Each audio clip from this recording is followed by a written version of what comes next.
Yung pong paanyaya ng ating mahal na Pangulo, lagi naman po yan, magmula po nang ako ay naging senador, lagi pong may paanyaya ang Pangulo para makasama siya sa hapunan. Na pag-usapan kung kami ay uutusan niya dahil hindi naman po kami siguro dapat niyang utusan.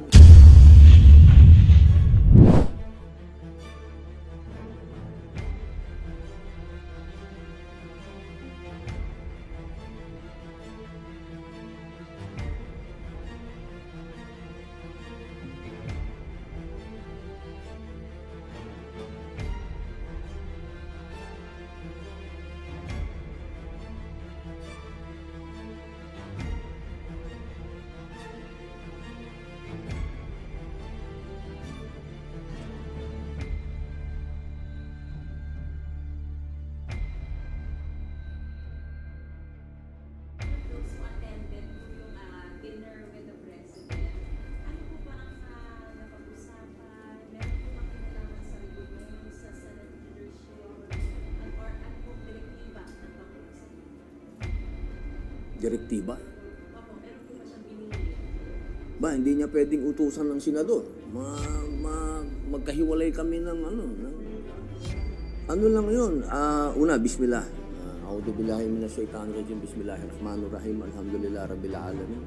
Bismillah wassalatu wassalamu ala rasulillahi. Assalamualaikum warahmatullahi wabarakatuh. Yung pong paanyaya ng ating mahal na Pangulo, lagi naman po yan, magmula po nang ako ay naging senador, lagi pong may paanyaya ang Pangulo para makasama siya sa hapunan. Pero wala po doon na nangyari na pinag-usapan ang nangyari sa Senado at hindi rin po napag-usapan kung kami ay uutusan niya dahil hindi naman po kami siguro dapat niyang utusan dahil hindi naman po kami sa ilalim niya. Yung pong dinner ay may kinalaman lang sa kwentuhan. Wala pong pinag-usapan na patungkol po sa Senado. Wala po. Wala po. Kung meron pong magbabanggit nun, ako yun. Pero hindi ko naman po nabanggit. Kasi parang casual po na nakakahiya naman magbanggit ng politika. Yung pinag-uusapan, mga anak ko. Tinatanong ng Pangulo, kamusta yung mga anak ko, kamusta yung asawa ko. So parang ang hirap po magpasok ng politika.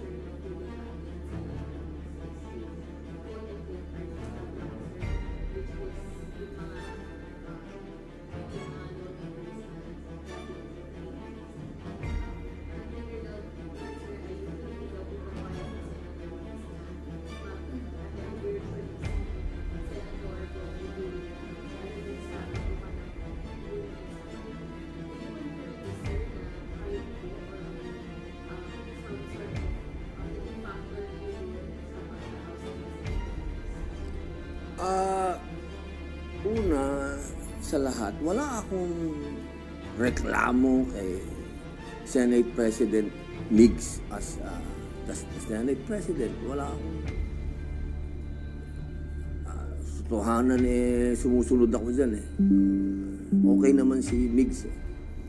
Yung nangyari, alam nyo, kami ng PDP, 4 kaming PDP. Okay. Ako, Senator Bongo, Senator Bato, Senator Tolentino.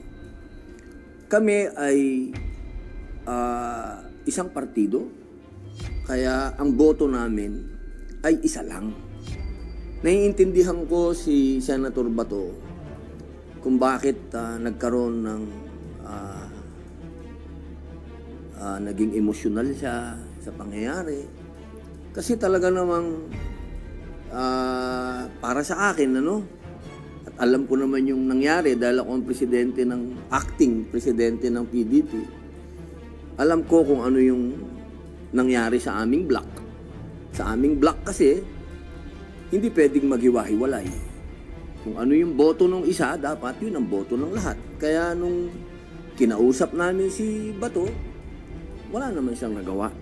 Wala na siyang nagawa. Kasi kailangan mamili siya, partido o yung kanyang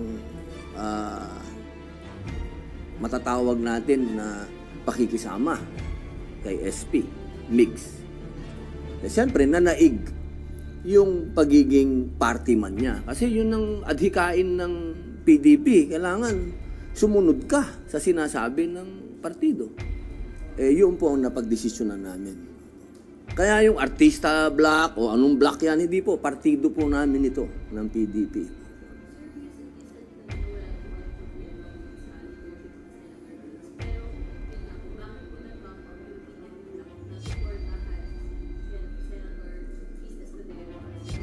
Siguro po ang pwede nating tanungin dyan, yung mga veterano dito sa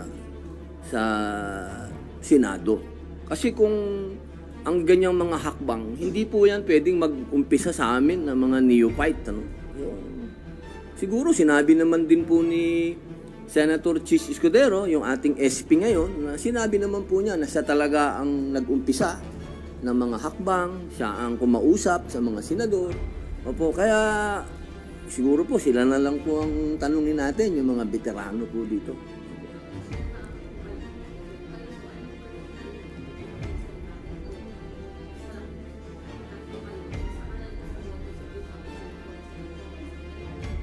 Siguro ito po para kasi hindi naman po naging unfair sa amin si SP Migs Siguro sa amin na lang po yung rason namin. Sabi nga ni Cheese, ni SP Cheese, yung mga ganitong mga pangyayari, hindi naman tayo kailangan magpaliwanag. Sabi niya, basta kung ano yung rason natin, yun na yun. Basta ako, ito po ay desisyon ng partido.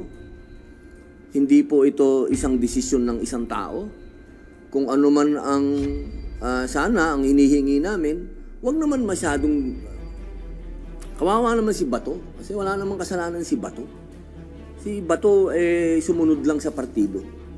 Sana maintindihan natin na meron pa dito sa Pilipinas na mga totoong partido politikal na talagang sama-sama.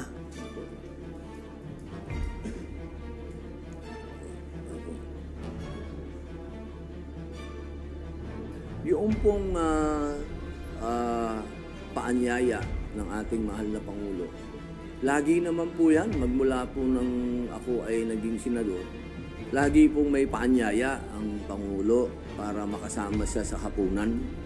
Pero wala po doon na nangyari na pinag-usapan ang nangyari sa Senado at hindi rin po napag-usapan kung kami utusan niya dahil hindi naman po kami siguro dapat niyang utusan dahil hindi naman po kami sa ilalim niya.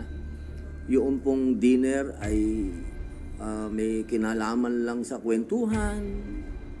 Wala pong pinag-usapan na patungkol po sa Senado. Wala po. Wala po. Kung meron pong magbabanggit nun, ako yun. Pero hindi ko naman po nabanggit. Kasi parang casual po na nakakahiya naman magbanggit ng politika. Yung pinag-uusapan, mga anak ko. Tinatanong ng Pangulo, kamusta yung mga anak ko, kamusta yung asawa ko. So parang ang hirap po magpasok ng politika.